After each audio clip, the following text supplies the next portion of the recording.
HTML often seems very simple, and people treat it like this really simple language that doesn't have much going on with it. And while it's easy just to throw divs and spans at stuff, there are a lot of elements out there, and most of them serve very good purposes. So in today's video, we're going to be looking at 5 elements that maybe you could add to your repertoire to improve your sites. Hello, my front-end friends. I'm so glad that you've come to join me once again. And if you're new here, my name is Kevin, and normally I help you fall madly, deeply in love with CSS. But today we're exploring the underappreciated world of HTML. Often just an afterthought, there are a lot of elements out there that have a lot of semantic meaning to them, and we should be using them, but they just get ignored a lot of the time. And this is actually part 2 of a series where I'm looking at these lesser known HTML elements. And while most people appreciated the last video, I did get some pushback on it. And so I'm going to address that pushback as we go through on this video as well. But yeah, for now, let's jump into the code and then sort of address this idea of how much of these do we really need to know and remember, and do they serve the purpose that we think they serve, or can we just actually use divs for everything? But for now, as I said, let's dump in. That'll be, as we go through this video, we'll sort of discuss the importance of these. And so, yeah, we're here in CodePen. And the first one I want to look at is the S element. And it's just an S, and it's short for the strikethrough element. And you can see that I'm actually using it here. We have a purchase price today for $39.99. Oh, wait, it's not. It's now $19.99. And you can see here in my HTML, I just have an S and then a close S, and that's it. By default, it will just put the strike through, the line through right there that we can see. So there's no CSS involved in actually getting that to work. Now, the strike through element, and we're going to be looking at the next one you can see on the screen, they can easily be confused. But the strike through element is to show information that is no longer relevant. So that information is still there, it's just not relevant information. And I think updating a price is a good example of that, because we want to show people what the old price was. The old price is still information. It's just not relevant information because we now have a new price, a lower price, and we want to show that off a little bit. And we definitely want to keep that information, the old one there, to highlight that the new sales price is actually pretty good. So we're saying this one's what it used to be, it's not longer relevant, and this is the new price that we have. I did say that there's no CSS involved. It's a little bit of a lie, because if we come and look here, I do have some CSS, and this is from the MDM. I'm going to link to all my sources below. A lot of it is the MDM, but there's a few other sources for some of these too, so there's links to all of these down below. So I just grabbed it from there, and basically it's just hiding what we have here, so we don't, because if I didn't include a lot of this stuff, then we'd actually see this text showing up around the element. But what this is to do is to help with screen readers. So if a screen reader is getting here, it doesn't just say purchase today for $39.99, $19.99, which would be very confusing. So it's to say like this is stricken off, and we're highlighting, you know, here's the stricken text, and then we get the actual price right here.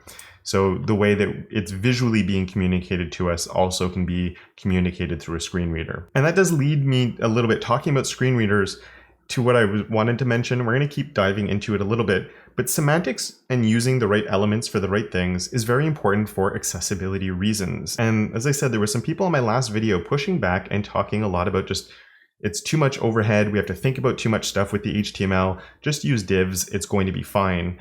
And while it's fine to get things on the screen, I can make up my own element. I can put in a Kevin element and use my Kevin element and style it and make it look perfectly fine. But we shouldn't be doing that. We should be using the right elements and using them properly, because most elements, other than divs and spans, actually have semantic meaning to them. And not everyone's experiencing the site the same way you are. Some people are going to be using screen readers. Some people are going to be navigating by keyboard and just using a button for a button or a link for a link, and getting all the default behaviors that come with those, from keyboard accessibility to screen reader accessibility. And honestly, to find these, it's such a quick Google search, and it's not about memorizing all of HTML. You probably haven't memorized all of CSS or all of JavaScript. You know things are possible, and then you research them and you implement those into your projects. It's the same thing with HTML. And so yeah, let's look at the del and insert elements, and this is where there's definitely some confusion and the semantics start to get a little bit, semantics are weird, right? Semantics in language are weird. It's definitions that we're creating ourselves. The S element or strike through element is for things where the information is still there, but it's not relevant anymore. Whereas the del is for text that's literally been deleted. This is no longer relevant. And so and the counterpart to that is the INS, or the insert element. And so we can see these being used over here. Let's scroll down a little bit. Or I've only used actually the del here to cross this off.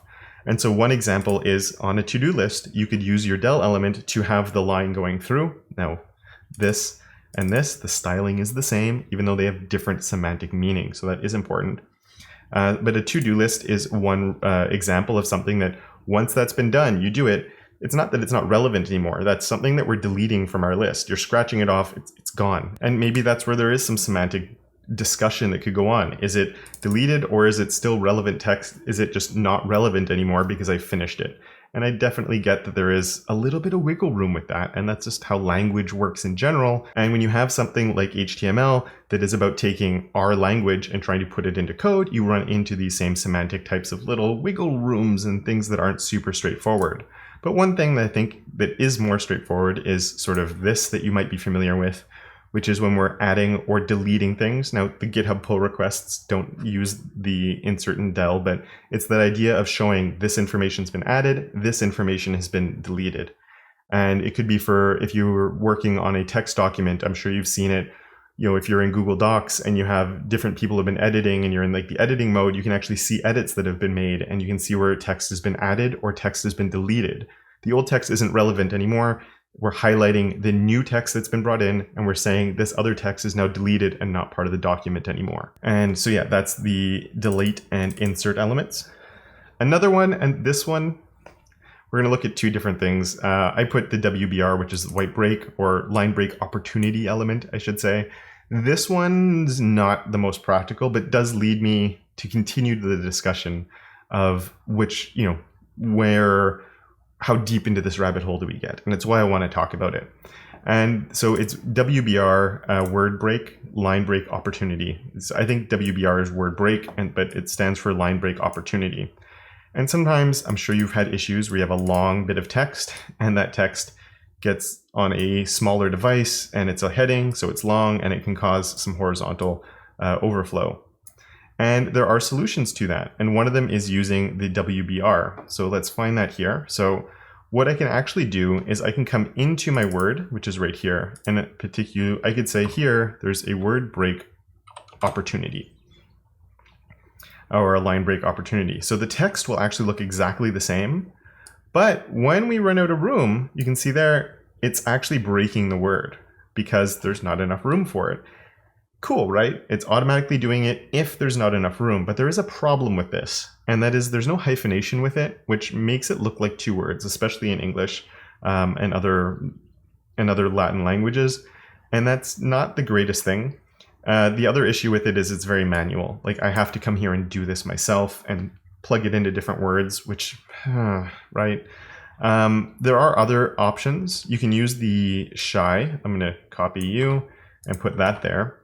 The nice thing with the shy, which we do like this, it's an HTML entity. And again, it's going to look exactly the same. Whoops, there we go. You got a little preview. It looks exactly the same. But if it runs out of room, it's putting in a hyphen. So it's like a shy hyphen, basically. It's not there unless it needs to be there when there's a line break.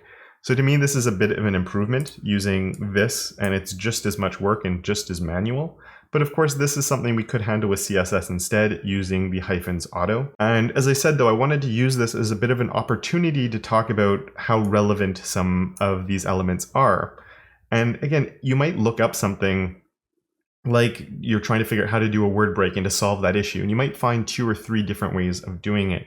You might find the WBR, you find the shy, and then you find the CSS option to do it with the hyphens. And each one sort of does things a little bit differently. It offers different possibilities, and then you can choose the one that works in your specific situation. Do we need to memorize that we have a WBR? You definitely do not need to do that. What you need to do is be aware that there's ways to solve that problem, and then you're going to look them up and find them and use the one that suits your purposes the best. Sometimes you're going to find an element, you're going to go, I'm never going to use that. And that's perfectly fine. Maybe there's never a use case that you need that for. But there's other times where we have elements like fieldset and legend that actually are super, super useful, provide a lot of semantic meaning, and people just don't use them because it's 2 extra lines of HTML. I don't know. So let's take a look at them. And basically, fieldset allows us to create groups within a form. And then the legend allows us to provide a label for that entire group. So I put a couple of examples here, and this is in one form that I've created. So in that form, I have my computer specs, and I want to sort of list out all the different things. So I can put in my CPU, my GPU, my motherboard, how much RAM I have. These are all related elements, or it could be your address. What's your address? And then you have all the different fields that you have to fill out, but it's part of one larger group. And there is a bit of default styling that clearly comes onto the field set and elements that are inside the field set, because there's some padding that gets added, and then your legend. So if you do want to style it, you do have to overwrite those defaults a little bit, but the default styling is there for a reason, because it clearly indicates this is a group of related items. And again, not only is it visually doing this, but when there's assistive technologies that are accessing this form, they're also made aware that these are a group of elements, and that can make decision making a little bit easier. And not only can we do it with that, if you ever have checkboxes or radio buttons that you need, it makes sense to have a legend that is for that entire group of elements. Instead of putting a heading over it, you can use your legend within a field set to say, here's my group, this is what they're all about. And again, this is something where, to me, that's not a lot of overhead to know that we can create groups within forms. If you don't remember how to do it, it doesn't matter. You just go groups within forms, and I'm very strongly guessing this is the solution that's going to come up. Another really interesting thing with fieldset is there is actually a form attribute that you can use, and you can go and link the form. So here I could point to an ID of a form, and that field set doesn't actually have to be inside that form, but because we have the form attribute here that's pointing at the form through an ID, that will actually point to there, and it connects it to that form. So it could actually lead to some interesting layout possibilities where maybe you have different fields coming through with paragraphs breaking things up, and not everything is part of the same form, but they're all being connected to the same form at the very end. So when you hit submit, all of it comes as one big bundle. And for the last one here, we have the base element. And I want to thank Chu for suggesting this one in the comments of the previous video that we did. And this is one where it's a really interesting element, actually. And it allows us, when you have relative links, and you can see here, I have relative links set up here. So I have courses.html and newsletter.html. And normally, where would those point to? Well, they would just be pointing to a relative link, and it would sort of, well, this isn't an iframe and stuff, but it would just go to that page that's relative to there. But if I click on these, let's just open them in a new tab, it's gone to my own website. And yes, I'm shilling for my own stuff, but it's my videos. I might as well point to a few things I'm up to. But yeah, so it's actually going there, and it's, you can see the whole address right here. And this is not the case I would actually use the base element for. But just to show you how it's working is all the way up here.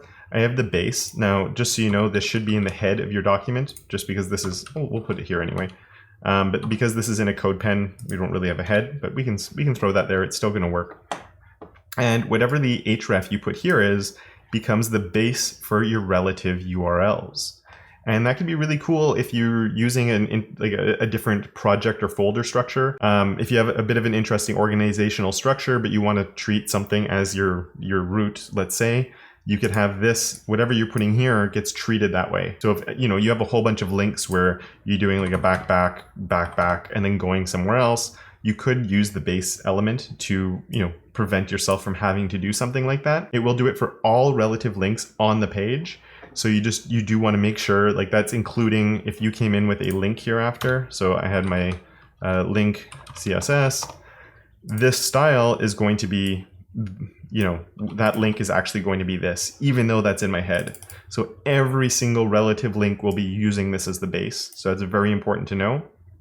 And when I say every single one, it's basically everything, but you can't use it with Open Graph meta tags. Those require you to put in absolute URLs. So you can't, it would be kind of cool with the Open Graph ones because you always need the absolute one to sort of chop off that beginning. But if you're using those meta tags in there, you can't do it with the Open Graph. You still need to supply it with a absolute URL. And anytime you have an absolute URL, it means it's going to link to that thing, right? It's not going to base it on the base. So yeah, that's an interesting thing right there. The other thing that's kind of weird is if you open it in your dev tools, it doesn't actually show, it's still saying courses, but if you hover on top, it shows that it's actually pointing based on that base element we have. So, and a really cool, interesting one. I think this is definitely one of those more obscure ones that you won't have a use case for very often, But that brings us back to that thing that now you know about it, and you're going to run into one of those use cases in some really strange situation. And so you don't have to remember that base exists. You just have to remember that something that can do this exists. And then when you need it in that random situation that comes up, you'll be able to find it probably pretty quickly, and you'll be happy that you knew about it. So yeah, remember that not everyone's visiting the web the same way you are. Some elements are definitely going to be more useful and used a lot more often than others. Some of them have very niche cases, but it doesn't mean they shouldn't exist. And you definitely shouldn't be using spans and divs to do everything. There's one mistake that I actually see a lot of people making, which is even misusing things like your H1, your H2, your H3, and not understanding the impact those have on your document structure. And if you'd like to know more about that, I've talked about it in a previous video, which you can see right here. And with that, a very big thank you to my supporters of Awesome over on Patreon, Jan, Johnny, Stuart, and Tim, as well as all my other patrons for their monthly support. And of course, until next time, don't forget to make your corner of the internet just a little bit more awesome.